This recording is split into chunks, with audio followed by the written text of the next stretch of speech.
Welcome to Hump Day Hangouts, episode 238, the one where I try to sound like an announcer and fail miserably. So moving right along, we're going to say hello to everybody. We got some good announcers for everybody watching, and then we are going to get into it. We've got a load of questions to get through. So I believe Hernan is out gallivanting around the world. I think he's in Miami today. So Hernan, if you're watching, say hello, drop a line, let us know you're still alive. But barring that, let's start with Chris. How you doing, man? Doing good. Happy to be here again. I think Hernan is sad because Game of Thrones is over. Ah, that's it. So he took off to Miami to brighten up his day. Huh? Yep. Good deal. Well, it's a small world. I just had a call with somebody from Austria, so I forgot to ask him where exactly he was at, but over in your neck of the woods. So small world. Nice. Yeah, good time. So, Marco, how you doing? I'm good, man. Proud to say that I never watched a single episode of Game of Thrones. Yeah, me neither. Same here. Ever. I don't have time. Who has time for TV? Yeah. I watched it. Watched it all. Horribly disappointing. Let me know on the page if you're watching this, if you agreed with, if you were disappointed with the last season. It was pretty bad. So. Yeah, I posted a post on Facebook saying, all you Game of Thrones fans, nobody cares. I care. Oh, man. Well, Bradley, besides Game of Thrones ranting, how are you doing? I'm good, man. Yeah, I'm with Marco. I don't have much time to watch TV. And when I do, I just put something on Netflix and watch it. And most of the time, I don't even get through it before I get bored with it and go to sleep or something. You know what I mean? So. Gotcha. I have three young kids. Ask me about Disney movies. I could probably sing you all the tunes.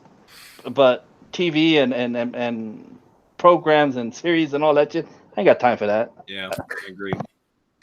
Awesome. Well, if you're just watching for the first time, thanks for checking us out. We do eventually talk about other things, but we just wanted to let you know you're in the right place. You are watching Hump Day Hangouts. It's the place to get your digital marketing questions answered. You can bookmark it, semanticmastery.com/HD questions. Come join us every week. If you can't watch us live, that's fine. You can ask your question ahead of time and check out the replay on YouTube. Also, if you're wondering, that's probably like second most common question we get asked is like where to start. Like, I came across your course or I talked to someone, I saw this video.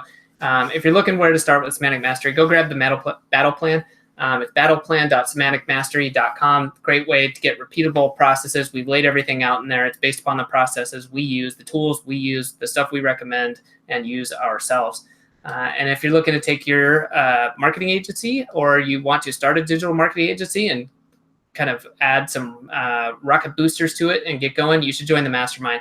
And you can find out more about that at mastermind.semanticmastery.com, because my little one-line thing there does not do it justice. It's about more than just starting an agency or growing your agency. It's about being with like-minded people who are pushing, who want to do more, who want to deliver better results for their clients. And, like I said, adding the rocket boosters, doing all of that faster, getting feedback faster and being more successful. Anything you guys want to add on to that? I always wonder if we've had a lot of really good conversations in just the last week in the mastermind. Some of the threads have gotten pretty deep, that with just all kinds of various stuff. And, it's not just SEO tactics. A lot of the times there is that, but there's just questions about all kinds of aspects of building a business, running a business, hiring people, managing people, promoting people. We're actually going to have a mastermind webinar tomorrow, and that's going to be one of our topics. We've got a few topics we're going to cover tomorrow, but one of the topics is going to be about hiring people, and then whether it's virtual assistants or personal assistants or whatever, and then training them, managing them, letting them kind of grow within their position. And at what point do what point do you promote them to a higher level, even almost like a management position or project manager or something like that? And every one of us, my partners and I, have experience in that in some degree or another. So we all have our own take or slant on how it should be done, when it should be done. So we're all going to briefly talk about that tomorrow. For some of our members, that's been a question that's come up recently, and I think it's pretty valid, pretty important to cover. But we also have a lot of other members at the mastermind that have their own businesses at varying levels as well. And so it's really good to have that community, because we get to converse and chat about all different kinds of stuff and get input from various sources. It's not just us always talking about things, right? It's a lot of our members contributing. And, you know, some of our members are pretty high level too. So, or really high level actually. So it's really good to see that. I learn almost as much or just as much from our members as they learn from us. There's no question about that. And it's a lot of fun to be in there. It's certainly helpful. And it doesn't have to be specifically about just one type of business model, either like SEO or local SEO, because we've got members in there that are doing all different kinds of stuff. And I think that's really important to stress that as well. Definitely. Totally agree. And real quick, I wanted to say, since everybody, no matter what you're doing, you're watching us on YouTube in one way, shape, or form, whether you've come to the page, semanticmastery.com/HD questions, or if you're checking out the replay. But do us a favor, subscribe to the YouTube channel, stay up to date with obviously Hump Day Hangouts, a lot of the other videos we put out. And then if you're coming across a clip and you find it useful and you think it might be useful to someone else, do them a favor, send it out to them, ask them to check out our channel. And last but not least, if you are looking for done-for-you services, head over to mgyb.co. I'm not even going to go through the whole list of what you can do, but press releases, syndication networks, ROS drive stacks. We're adding more and more services in there. And this, again, guys, is the stuff that we've added in there that we use and that we've made public so that we can provide those as services as well. So by all means, check it out. It's a great way to save some time and a lot of cases save some money over trying to do it yourself or build out the team. So with that said, is there anything else we need to talk about, you guys, before we get going? I don't think so. I do want to revise my statement about TV, though. There is one show that I like to watch. Oh, boy. Yeah, it's Impractical Jokers. If you guys haven't seen it, it's freaking funny. And check it out. Never heard of it. I love it because it's just brain dead comedy, but it's funny, and that's one thing I love to put on because it's like it's always on True TV, and it's almost always on. So it's just like it's comfortable to just put that on and just giggle because it's those guys are so dumb. But anyways, I just wanted to update my statement. I do watch some stuff, but not very often, and that's one of the things I watch regularly. So, all right, we'll get into it. We got lots of questions already. That's a good thing. Let me grab the screen.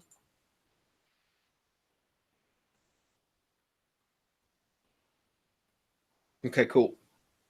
So Jay is up. He says, started an alpha beta AdWords campaign for a local client, but I'm not getting any impressions so far at all. What bidding strategy do you recommend for local contractor businesses? And then he's got a follow-up question. Well, first of all, if you're not getting any when it comes to bidding strategies, I don't use any bidding strategies when I start a campaign. I go manual cost per click bid, right? So it's manual, and I always do that because and 2 years ago, I would have said, don't use any bidding strategies that Google offers because they weren't very good back then. At least I never got any good results with them. But now I've changed my tune on that. My opinion has changed. There's a lot of really good suggestions and automated bidding strategies that you can implement with Google. However, I don't recommend doing that until you've started to get some data into your account, which means activity, right? Impressions and clicks and that kind of stuff. Then once you have some data in your account, and I don't mean like a day's worth, but a couple of weeks worth, and it really depends on the volume of traffic or activity that you're getting into your account or your campaigns, I should say. But what I typically do is I will always do manual cost per click. And if you're not getting any impressions from that, then it means first of all, make sure your ads have been approved. I'm quite sure that you've already checked that. If they are approved and you're not getting any impressions, either your keyword targeting is really far off, but if you're using the alpha beta campaign structure and so essentially you're running a beta campaign right now, it shouldn't be that far off because you should only be targeting your bullseye type keywords, which are going to be just a couple of words per search query, modified broad match. And from there, that's how you start to develop your exact match search queries through your alpha, which then become your alpha campaigns. So my point is, if it's either your keyword selection is very far off, or you're not bidding high enough on your cost per click, maximum cost per click bid. And so that might be what typically that's going to be the problem. And also your quality score. But remember, your quality score is going to be very low starting off, like a lot of the times I've seen, like I just started recently running a lot of Google ads again for one of my own businesses. I'm going to be talking about that business tomorrow, finally, on the mastermind. I've been teasing it for a month, but I'm actually going to reveal that tomorrow on the during the mastermind. And so I've started running some campaigns over there, and I've been using the exact same strategy that I've taught, which is the alpha beta campaign structure. And you know, with that, the keywords, if you're not bidding high enough, you're not going to get impressions, but your quality score is usually going to be low when you start off anyways. Like it starts off typically, at least what I've seen recently, is around 5 out of 10, right? Until you start to get some traffic. And don't freak out if your quality score is low with a brand new campaign. Don't worry about it. Once you start getting some clicks, it'll start to adjust itself. Because I haven't done anything with this campaign that I set up for a new business. And like I haven't done any ad editing to improve the click-through rate yet. I've got 3 sets of ads, which I always try to split test 2 or 3 ads at a time. And I started off as a quality score of 5 out of 10 just last week. And I haven't done anything to modify it yet. And I'm already up to a quality score 7 out of 10. And it's just because I'm getting more activity through those. And it just, the algorithm, or the quality score algorithm, really has to kind of adjust itself based upon the activity that it's getting, if that makes sense. So again, if you're not getting any impressions at all, select manual cost per click, raise your minimum bid. And then also make sure that you're, with an alpha beta campaign structure, that you're not going too narrow with your keywords. You want to go broader and use modified broad match type, which is use the plus, and then each keyword has the plus symbol before it, or each word within the keyword phrase has the plus symbol in front of it. So do that. All right. As far as, do I recommend any competitor spying or bidding tools or apps? No, I've never used any of them. Never used one of them. Honestly, that's part of the reason I love the alpha beta campaign structure. For those of you that don't know what I'm talking about, by the way, just go to Google and search alpha beta campaign structure, or Google Ads alpha beta campaign structure. You'll see a PDF by Q3 Digital, I think, is the name of the publisher of that PDF. And it's a very simple campaign structure that I like. That's how I always set up my Google Ads. And that's why I don't need any competitor spying or bidding tools or apps. If you're in a really complex niche or something, then maybe, or if you're doing e-commerce and that kind of stuff, maybe. But if you're doing lead generation, I'm telling you, you don't need any of that stuff. It's just an added expense, because your alpha beta campaigns, your beta campaigns will reveal to you your best performing keywords. And by that, I mean the keywords that generate the most clicks, and ultimately the ones that generate the most conversions. Clicks isn't good enough, right? Clicks means nothing. What you want is conversions. Whatever your conversion goal is. For lead generation, is typically a phone call or fill out a contact request form, right? Or if it's for a storefront business, maybe somebody that comes into the store, clicks for driving directions, or makes an appointment, something like that. And for those, like I said, what you'll find with that kind of a campaign structure is your beta campaign will identify to you, reveal to you your best performing keywords, at which point you create exact match campaigns, exact match keyword campaigns, and that's called the alpha campaigns. And what used to be what's called a single keyword ad group, that's not necessarily the case anymore, because Google won't even honor a single keyword ad group anymore. At the ads platform will actually show, even if you use an exact match type and you create a single keyword ad group, Google's still going to show your ad for what they call close variants. They didn't used to. They used to be pretty strict about it, but now they'll still show close variants. So it's okay to mix very similar exact match terms into the same ad group now.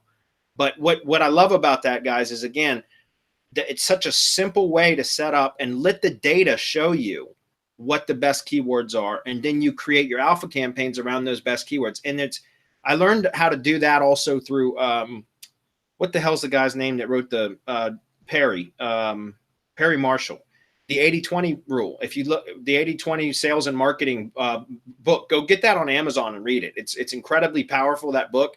And it pertains or applies to Google Ads, but it also applies to almost everything. Like, and 20% of or 80% of your results are going to come from 20% of your keywords.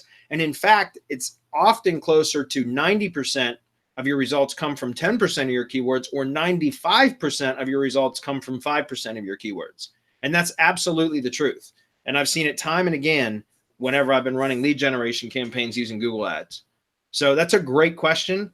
But I'd save your money on competitor spying, bidding tools or apps, and invest that into the campaign itself, and let that data tell you what the best keywords are to target and how to fine tune your campaigns.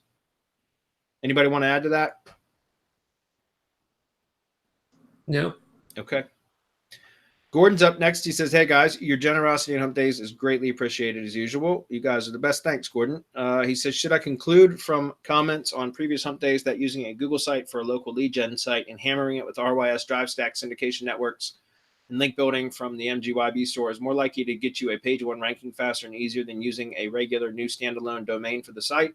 Or am I wrong? No, you can still use a self-hosted domain. But what we do is, and the way that Marco has been really preaching and teaching is that we use all of the Google properties as tier one properties to power up the domain, because the domain itself we try to protect the money site, right? If you're going to use a self-hosted domain, which you should if you're running a business, for lead generation and stuff, guys, you don't need it. I don't think you need it. You still can use it if you desire to, but it's not necessary. But if you're doing client work or you're running your own business, I absolutely recommend that you get a branded domain and a self-hosted website. But what we try to do is put a firewall around that site, that domain. And we can use Google properties to do that, and syndication networks and all these things to validate and solidify the entity. We did a MGYB webinar, which we've got another one coming up on June 10th, Monday, June 10th. We're going to be doing another webinar specifically about how to power up Google Sites and Drive Stacks, by the way, how to get the best practices or the best practice uses and the best uses of Google Sites and Drive Stacks. Okay, so that's coming up Monday, June 10th. If you guys want to drop a link for registration for that, that would be great. But we did about a month ago, maybe 5 weeks ago now, we did a webinar specifically about how to solidify and why syndication networks are more important now than ever. And they're just as powerful as now in a different way than they used to be. But it's all help validate and solidify an entity. And it's also, again, it's always acted as kind of an SEO firewall. We've been talking about that for years. But now we just use the Google Sites and the Drive Stacks to do the same thing. And as Marco always calls it, it's about being in the belly of the beast. Right. And using those properties as kind of a firewall or a filter. And we can do all of our nasty stuff outside of those, or to those instead of direct to the money site. And it protects our money site. But like I said, if you're running your own business or doing client work, I always recommend that you do have a money site because it's a little bit, in my opinion, it's better for branding and all of that. So Marco, what say you?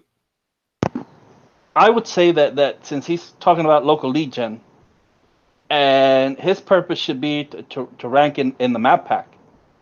Now, you're going to rank in organic anyway, pretty much with whatever you target locally. But yeah, I mean the Drive Stack plus G site, the G site will rank. I mean, Bradley's shown it time and again when looking at Virginia SEO Virginia, and that'll get you leads. But the idea is to push power then from that from your SEO shield. And as Bradley said, from being in the belly of the beast to the GMB, to the map, so that you can pop it up in the 3-pack, which is where most of the action is taking place, right? Yeah. And then the more power that you throw at it, the more that'll transfer over to that GMB, the post. So you get action on the post, you get action in the 3-pack, you get all kinds of action. It goes crazy. And I'm glad you mentioned that the June 10th webinar, because I've been talking for a couple of years now about a test that we ran. I couldn't mention the city, and I couldn't mention the niche that we went after. I just said that it was in a highly competitive market, highly competitive niche. Well, on May 10th, I'm going to reveal what the website is. It's still ranking. June 10th. I'm sorry, on June 10th, I'm going to reveal what the niche is, what the city is, and you're going to see live that it's ranking #1 still. For the top level, for the market level keyword, it's right there, and the guy's still getting calls to this day, and all from the 1 million spam link test. So if you're wondering whether it still works, whether it's still relevant, and whatever, we have people killing it. Either way that you do it, whether, as Bradley recommended, a TLD, where you're establishing your brand and you can go after multiple things through your brand, or whether you just go through the G site, make that your money site, or you combine it, the G site with the GMB. There's so many things and so many ways that you can do this to generate revenue from whatever lead gen property you have. But to kind of bring it all back and really nail it down, the answer is yes, it is more likely to rank faster and better than a normal TLD would. Yeah. And so, yeah, I just want to stress that if you're just doing local lead gen stuff, then you don't need a website, not a self-hosted website. I mean, but if you can get away with just GMB stuff, and I certainly recommend a Google site as well as a Drive Stack. That's kind of all part of the process, really. But you can just use like the GMB website, for example, as your primary website, and still use, if you choose. But again, if you're doing client work or you're running your own business, I recommend you still use a self-hosted site. All right, so Gordon's upset again. He says, "And could you please help me understand something you mentioned? I thought you said that if you create a fake new GMB listing, the address has to be verified at the time or it won't be published. I thought that Google only looked at stuff like that if you tried to create it and then claim it. Thanks."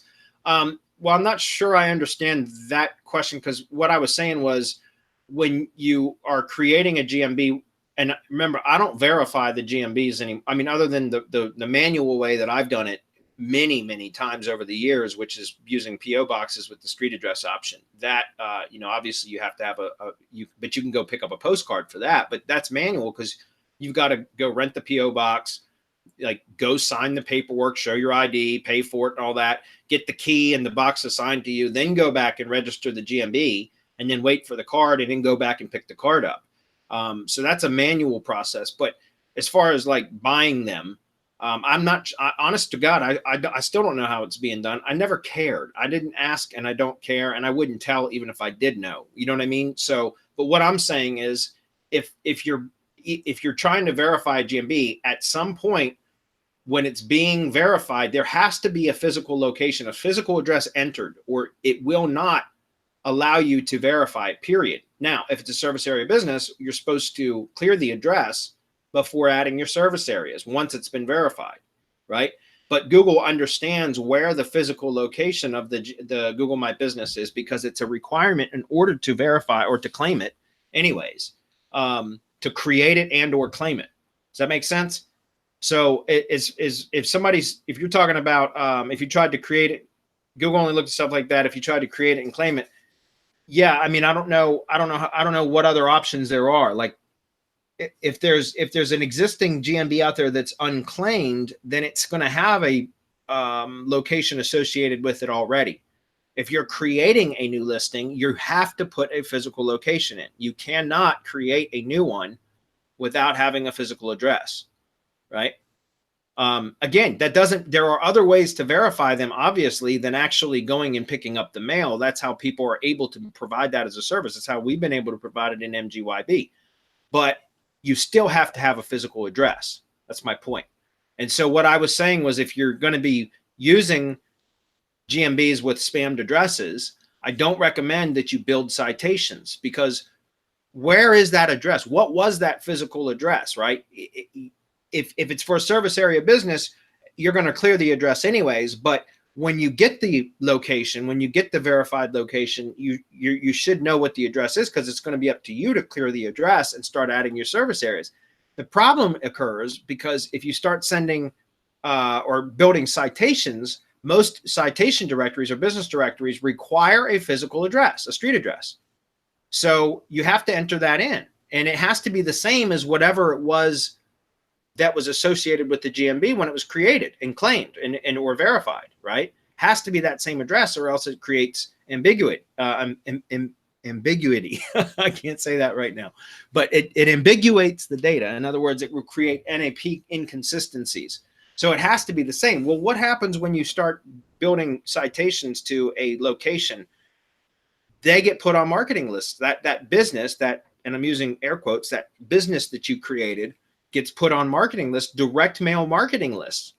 And so all of a sudden that physical address is going to start receiving mail from credit card companies for business credit accounts, and from, you know, solicitation offers, things like Vistaprint and, you know, check printing places, and, you know, all that kind of stuff will start to appear at that address. And if it's a spammed address and there's an actual physical location there, whether it's a business or, God forbid, somebody's house, they're going to be notified that somebody used their address for a fake GMB listing, right? For a fake business, registered their address for a business that doesn't exist there. And that's a good way to get your GMB reported. So that's why I recommend, if you're going to be using those, do not build citations to it. And I've been saying that since way back when we started really pushing on building lead gen assets. So that hasn't changed. But, you know, I know some people do it anyways, but don't be surprised if you end up getting it reported because somebody's complaining about getting mail for a business that doesn't exist there. Does that make sense? Okay, moving on. Jay Darrow says, grappling with getting reviews for my GMB. It is for a rank and rent. Any suggestions? Thanks, Joe. Well, thanks, Joe. Well, if you have a service provider already, then what you can do is ask the service provider to solicit reviews from their customers. Now, I know that's difficult because a lot of the times if they have their own GMB, they're going to, you know, maybe push people to their own GMB. But what I would do is recommend, if you have a service provider, and I've done this with many of mine, as I've told them, listen, I'm the one generating, your GMB is not really generating leads for you. I understand you want to build up your reputation for yours as well, but I'm the one that's generating the work for you. So would you mind sending people to leave a review on our on you know, my listings? And I make it easy for them, right? Set up a redirect domain. Even if you're not using an actual website, like a self-hosted website, you can buy a domain that you can just have as redirected to the review page for Google Maps, and make it easy, and tell them, print them out some business cards that have that on there that says, satisfied with their service, leave us a review, and give them a stack of business cards and say, make sure that you pass these out to your clients or your customers after the point of sale, preferably the ones that you know are satisfied with the job done. We've done that. I've had for a lot of my tree service guys, I've given them business cards, or I've offered to pay for the next time they get their paper invoices printed so that I could add my GMB review link essentially to their invoices, that kind of stuff. It works. Also, if you handle any like digital lead gen, like as far as opt-ins or contact request forms, you can always set up email campaigns for those kind of people, like the people that have submitted contact request forms. You can send out emails to to request leaving a review. Again, make it easy, simple, have it go directly to the review. Now, if you're looking to just get fake reviews, I don't recommend that, although, you can do it. There are services out there that you can use to do that. There are some that are better than others. I don't know if we have the LBL robot link for that. That's something, again, I would recommend that you're careful with fake reviews, guys, because in some states it's illegal. So I would, I can't recommend that you do that. You use that at your own risk. I am not endorsing or suggesting anybody do it, but if you want to, there are services out there that you can use to do that. They can automate it, or services that will do that. Okay. But if you can get real reviews from real people, that's the better way to do it. Think about this. If it's your own accounts and you don't have a service provider yet, so you can't really ask them to do it, then I would recommend, instead of just buying fake reviews, perhaps build up some personas or some profiles on your own.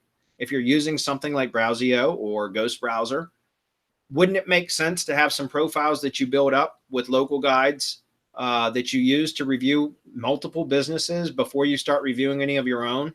But, think about, like, in your own town, different businesses that you actually do like or dislike. I don't advocate leaving bad reviews for people unless they really are shitty, like, honestly. But think about places, that restaurants and services and stores and things like that you like, gas stations even, that you could actually leave good reviews with other persona profiles to start building up local guide accounts that then you could use to review your own stuff when needed. Like, if you need that kind of stuff, again, you got to be careful because in certain states it could be illegal. But if you're building up a profile that you're actually leaving reviews on places that you really frequented, real businesses that you frequented, that you were satisfied with and happy with, why not? You're giving them a good review. It's good for them. And at the same time, you're building up a profile that then you could use to review some of your own businesses as well.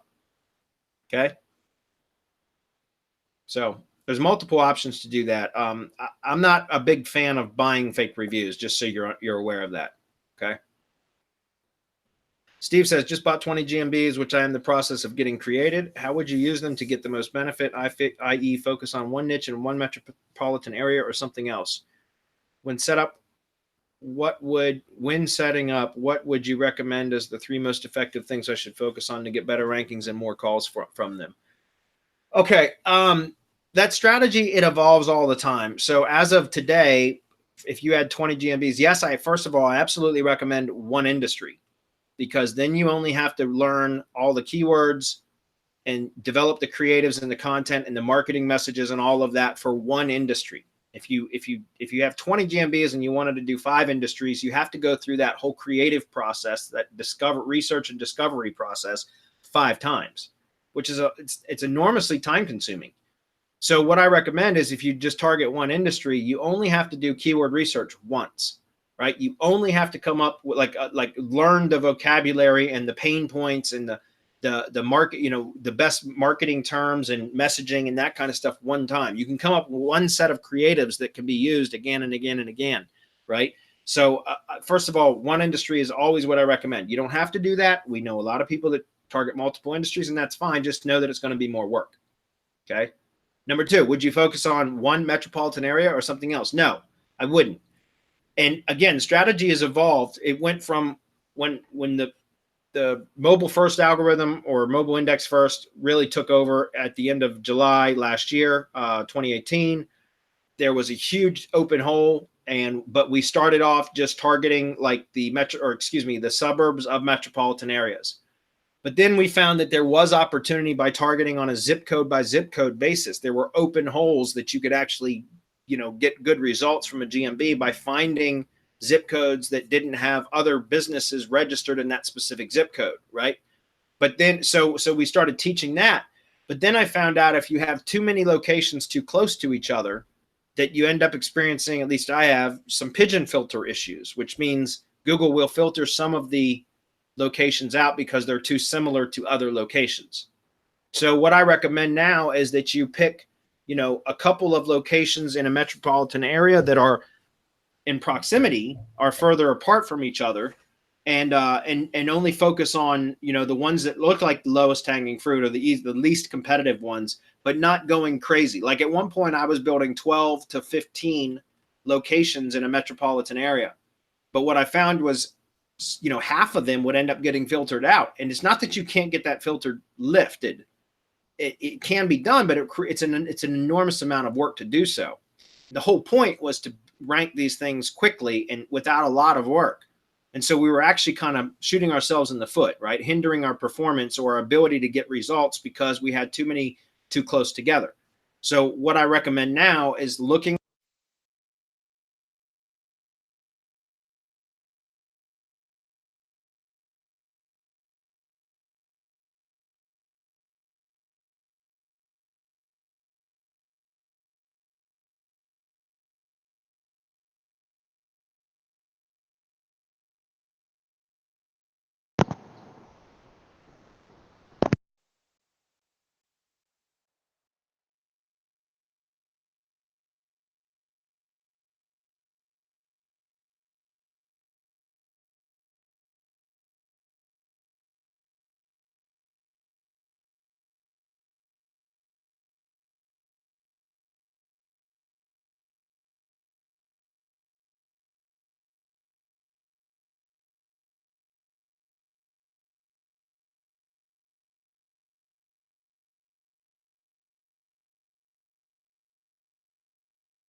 Did we lose Bradley?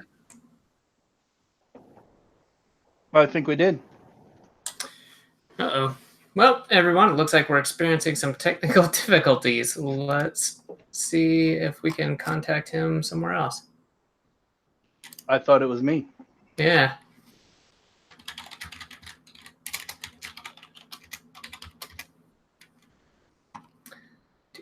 Let's see if he is.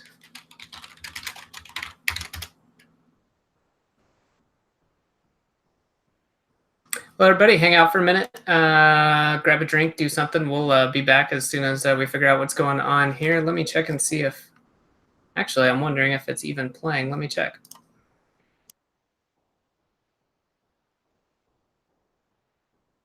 He says he's there. He just answered in Slack. Gotcha. Okay, so it's still playing too, so everyone can hear us. So that's good. Weird. Huh. There he is. Are we back? Yeah, bizarre. What the fuck happened? No, I don't know. It looks like you just got booted. The video kept playing. We're still good. Oh, okay. Well, I don't know where I was lost at. So I'm just going to pick up right here, guys. Let me grab the screen again. Sorry about that. I don't know what happened. My computer just dumped me out. You were 20 GMBs and answering that. Yeah, I know. Yeah, but I don't know where I was lost in that particular question. But I'm just going to pick up with this right here. All right. So again, guys, sorry, I don't know what happened. I got kicked out of. I had to sign back into Google. It was weird. So, anyways, when set up, what would you recommend as the 3 most effective things I should focus on to get better rankings and more calls from them? We've talked about number 1, use all of the assets available or the tools available within GMB. Fully optimize your profile. Use all of those. Okay, that's number 1. Number 2, syndication network absolutely is still part of it. You can actually, even if you're not posting directly to the syndication network, which you can, if you're using some sort of tool like our GMB auto poster or briefcase that will give you an RSS feed for GMB posts. As I just said, you want to use all your GMB tools. Well, GMB posts is very, very powerful. You can automate and schedule posts using a post scheduler. It doesn't have to be ours. There's others out there that do it. But what you can do is also find ones that create an RSS feed from the GMB post that you can then syndicate to your network. Because again, there's no need to create self-hosted websites for just lead gen assets, guys. It's unnecessary. It's additional work that you don't need to do. So use the GMB asset to post to a syndication network. That helps. Then drive stacks. Press release is standard operating procedure for me, at least 1 to start with, but I typically publish press releases of 1 per month per location, sometimes more depending on what they need. But drive stacks, again, hands down, that's going to be one of the best things you can do. And then hitting the drive stacks with link building. That's so that was a few, but number 1, GMB, completely optimized, use GMB posts. Number 2, a syndication network. Even if you're not going to post to it, I would recommend that you do, but still have a syndication network. You can have it for the brand, by the way. If you're going to be in a particular area, you can have it for like the brand plus city and actually use that one network for multiple locations. That makes sense. Drive stack, press releases, and then link building to all of the above, right? Link building to, and guys, again, link building works really, really good to Google properties, believe it or not. Okay, we've proven that over and over again. I would add to the list that you just gave them local GMB Pro. Correct. Go get in the course and you'll get better ways on how to rank better and get more calls, and how to get more calls without even ranking. That's true. Okay, so next, Mike Crest, he says, does creating a G site link wheel seem like a good idea to boost a site? Is there better sites to do this, like S3 link wheel or combo S3, G Cloud, G site? Any minimum amount I should use? That's a really good question, Mike, that we could actually probably dig into on the mastermind webinar a bit tomorrow.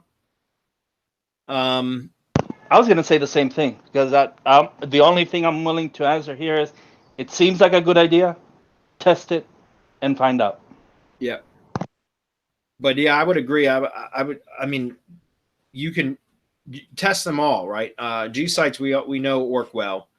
S3 link wheels, yeah, those could work well as also. We love using S3 HTML bucket hosted, HTML S3 bucket hosted pages, right? I love using those for various things. Add ID pages, for buffer sites, for spam injection, like for filtering spam and all that kind of stuff. It's really, really, really powerful. So all set up, I haven't done a whole lot of link wheel testing stuff. I really haven't, but I would say test them. But if you want to talk about that a little bit more in depth tomorrow about specific strategy and things like that, just post that in the mastermind webinar question form, and we will cover some of that tomorrow. Okay, Mike. Paul's up. He says, hello, Semantic crew. I have a verified GMB listing that shows up at the top of the Google often in Maps. However, I cannot pull the same verified listing in the My Maps or load the correct info from Google Earth. Is it a service area business, Paul? Marco, there's an issue with that, right?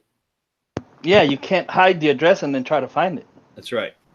The My Maps can only find the addresses that you give it, or it can find an area. So if you're working, for example, Gainesville, Virginia, where our offices are located, right? Air quotes, offices.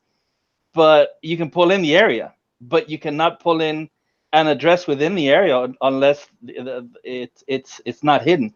If the address is hidden, then you can't do anything with it. What you can do with the My Map, and I'm not going to give too much away here, is general information about the area, and include that when you're doing the My Map. Yeah, and you can still link to it. You can't really pull it in as like an embed, right? The idea is to pull in that link, to get that link that Google gives you, and the only way that you can get that is if the address is listed. Yeah. Yeah, and by the way, I had a client who's got a second site, a second business. I want to show you guys something. Yeah, we got time. Let's do this. Let's look at Semantic Masteries.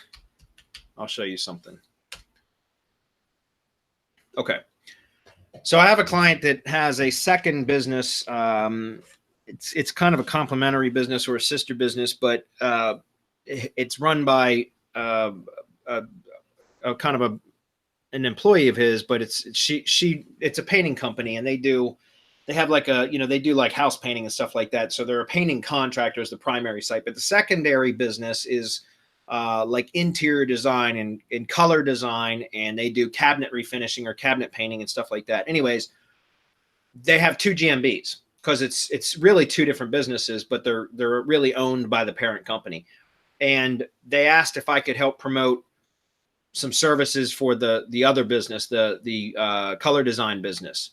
And they didn't want to give me access to the GMB for whatever reason, because she's real particular about, like, she wants all full control of all that. So I said, fine, I'm doing some press releases and some other stuff for them to get it to rank for specifically what they want to rank for. But anyways, long story short, I didn't have access to their GMB dashboard. And I was telling you guys, I've said this on a couple of Hump Day Hangouts, what the best link is to build links to for GMB maps.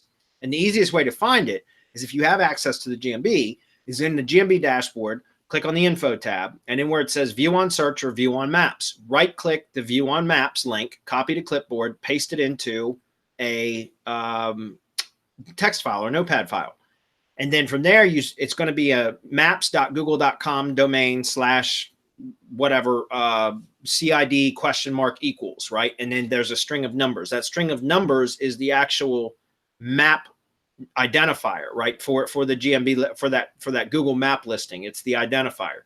So if you take that, right click that view on maps link, which is a maps.google.com, and you put it into a redirect checker, it'll show that it's a redirect to www.google.com/maps/CID equals whatever. So essentially, and I wish I had I probably do actually. Let me see if I've got one pulled up here. No, I don't. I wish I had an example to show you guys in a text file, but I don't.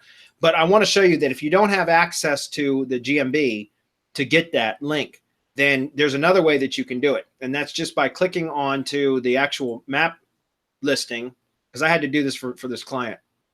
And then once you're in the map listing, right click and view page source, and then just click for Control F for find, and then put CID. And what you'll do is you'll have to scroll down.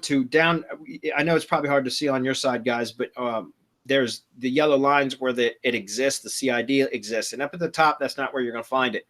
But if you scroll down here, not that one, scroll down a little bit further. Okay, so down in here, you're going to see where it says CID. LUDOCID, for example. I know it's probably really small on your side. Let me see if I can zoom in a little bit for you guys. And we'll scroll back down to that area. Okay. So like right here where it says LUDOCID, and then there's this //, and there's this string right here. That right there, if you copy that and put that into a text notepad file like this, and I'll increase the view on that as well. All right. Get rid of the first few characters to where it says something 3D. I think I've seen that over and over again, that 3D or whatever. So you get rid of that, and then you get rid of this part right here. And right there is the CID equals or whatever. That's the identifier for it. So you can actually just create the map URL from that. So those of you that didn't know it, and I'm pretty sure it's, Marco, do you know what it is off the top of your head? It's www.google.maps.com. Can you give me that URL, Marco? I don't want to go. I don't have it off the top of my head. I think it's $CID equals. I think it's this. Pretty sure that's the format, but we can find out.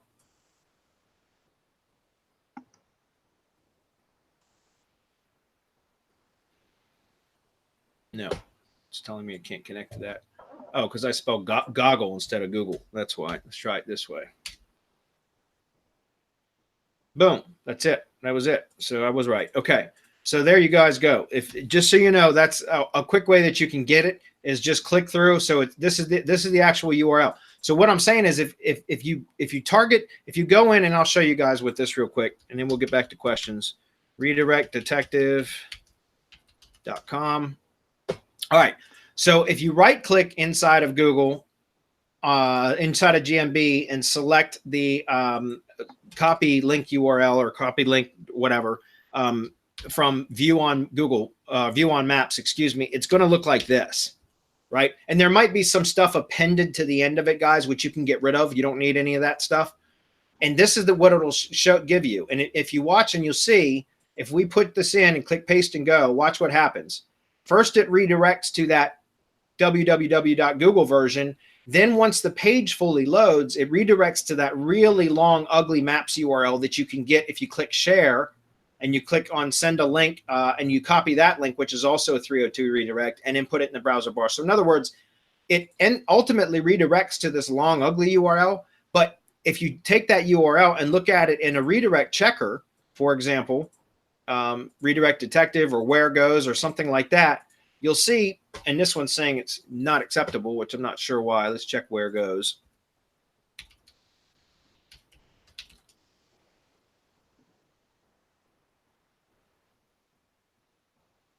Okay, you see how it's a 302 redirect, and all it does is says it redirects to the, instead of maps.google.com, it's www.google.com/maps $CID equals.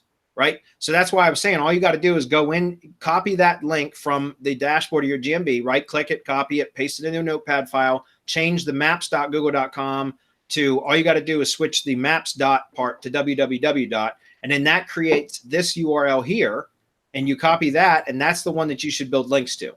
So if we actually look at that directly, you're going to see that it's going to say test okay or trace complete, and there's no redirect. But what's interesting is when you when you actually paste it in the browser address, the browser bar, you'll see that once the page fully loads, it automatically redirects to that long URL. Does that make sense? So again, but the way to get that from a Maps listing, if you don't have access to it, to the dashboard for whatever reason, is just click through to the Maps listing, right click, view source, view page source, then type in Control F, CID, and it's down here, halfway down or 2/3 of the way down the page. You'll look for that LUDOCID // Then there's that string right there, and all you got to do is cut that first part off where it's got a letter, and then cut off the end part, and then that's your actual map ID CID. Right? Does that make sense? So I just kind of wanted to point that out. I don't know if that was helpful to anybody, but there you go. So, okay, Paul's up again. He says, hey, guys, me again. Sorry, I'm on my iPhone having trouble posting anyway. How can I get that listing to show up in my maps? Okay, so that was the same question. We already answered that one. All right, Scott's up. He says, I'm doing it a website analysis for a client. Yes, they are paying me for this service. Well, that's good, Scott. The website has a large number of tag pages that are indexed, but also contain a high percentage of duplicate content. Should these tag pages be 301 redirected to relevant pages, left alone, or do something else? Thanks. Yeah, I would, because, you know, tag pages can be used very strategically. We've talked about that in the mastermind quite a bit. The problem with WordPress is if you don't know how to use tags correctly and you leave your tag pages set to index, which I think by default they are, if you have a unique tag on a post, it creates a duplicate page, right?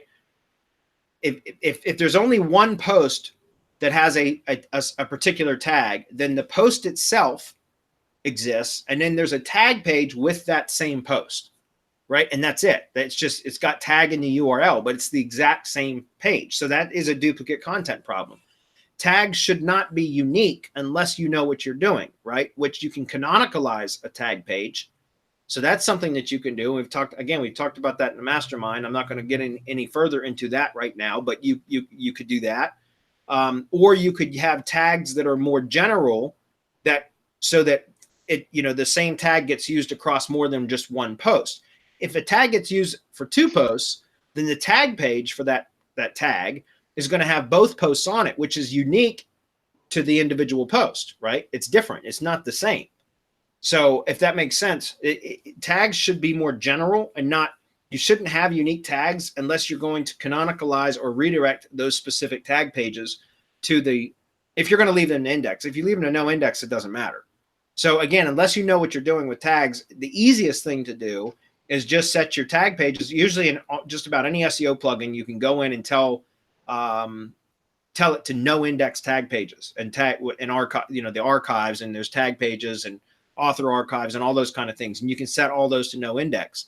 If you want the tag pages to stay indexed, which you can because tag pages can rank well, then what you want to do is make sure that if you have tags, individual or unique tags that are only used on one post, that you either canonicalize or redirect those specific tag URLs to the actual post itself. Does that make sense?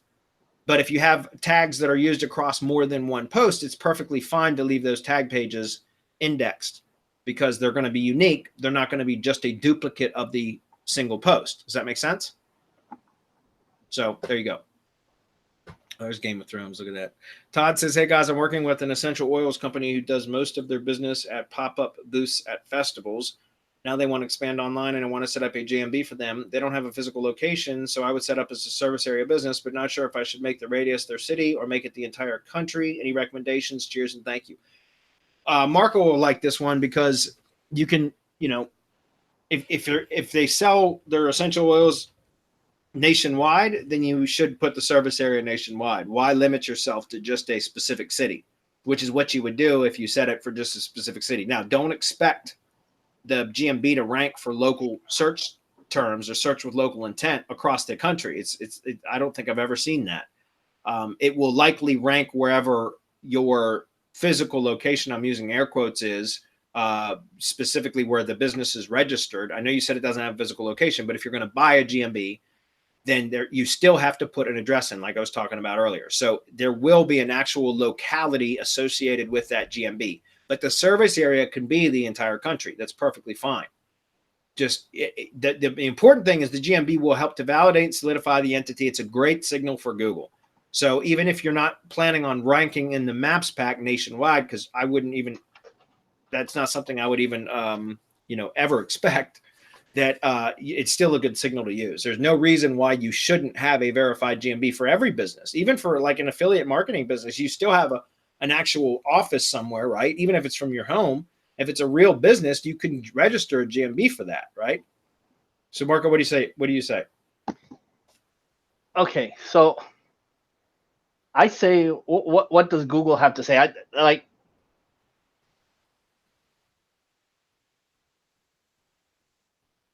Uh-oh. Terms of use regarding this.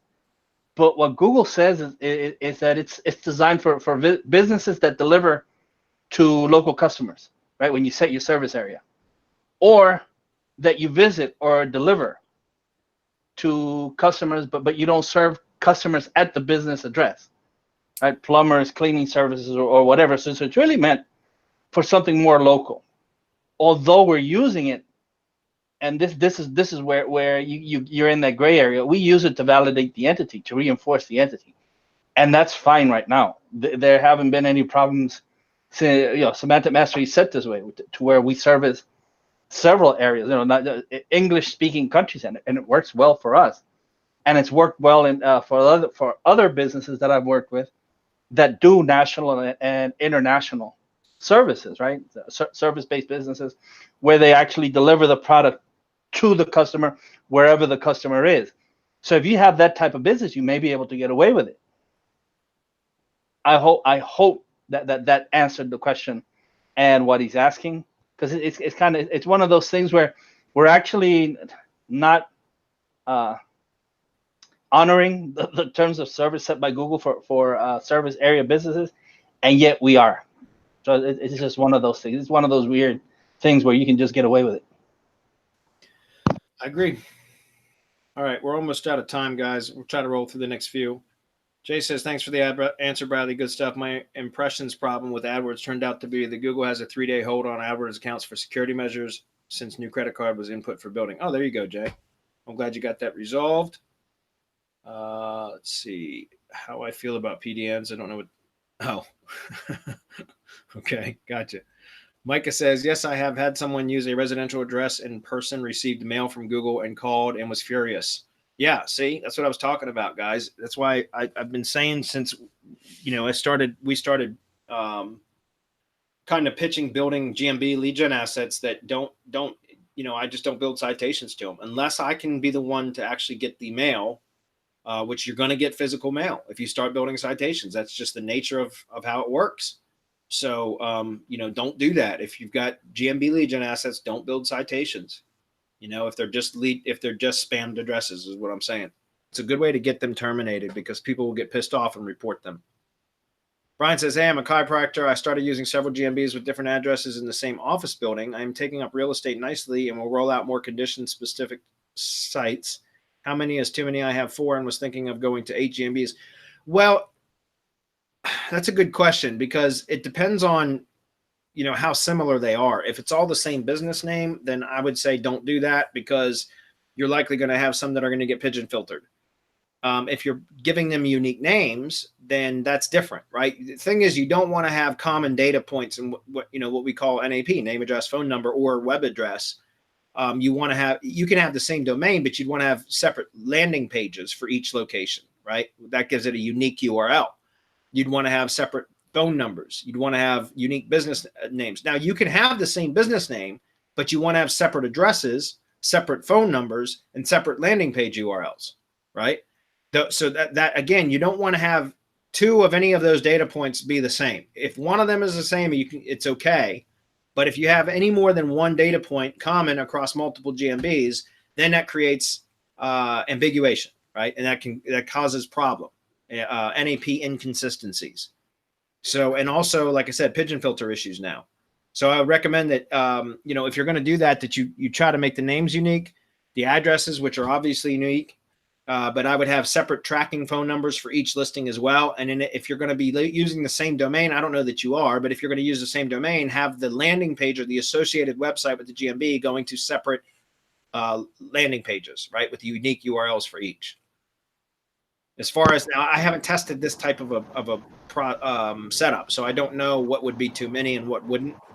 I wouldn't push that real hard though if you're already doing well, because I'd be afraid that you push it too far and then you end up losing a few of them either from suspension or from pigeon filter issues, which can be a bitch to get lifted. I would just add that too many is when they stop getting results or they provide diminishing results. Then that you're not really getting the most bang for your buck, and you could just try to optimize the ones that you already have. So for now, as long as you're getting results, keep doing it. When I get results, I just do more of it until I can't do anymore.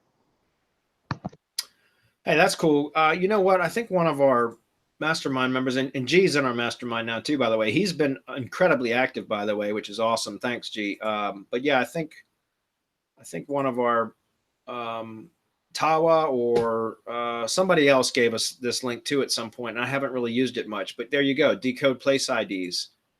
So that's pretty cool. Thanks for that, guys. Go copy that URL because you can probably just get that maps URL that I was showing you earlier from right there. We're almost out of time. Fitz says, when you create a blog page, do you add T1 URLs to the bottom of the page and make them links, or do you add a few and leave off the HTTPS? I don't know what you mean. Or do you create a blog page? Do you add tier one URLs to the bottom of the page and make them links, or do you add a few and leave off the H? I'm not sure what that means. Sorry, Fitz. I don't know. I'm not really following the question, so I can't really answer. We're out of time anyways. Brian says backpainct.com, calling it Backpain Project. Yes, to new phone number. Okay, so that must be what you were talking about up here with the chiropractor stuff. So yeah, as long as you're keeping everything separate, that's what I would do. But I wouldn't push it too far. If you're getting good results, you might want to, go slow. Add additional locations slowly so that if you hit some threshold and you start to lose some of them, you don't lose them all at once. So it sounds like you've got it covered. All right, guys, 5 o'clock. I've got to go. Appreciate you all being here. Mastermind webinar tomorrow. Don't forget, those of you that are in the mastermind, we've got a lot of stuff we're covering tomorrow. So that will be fun. Thanks, Adam, and thanks, Marco. Bye, everyone. Bye, everyone.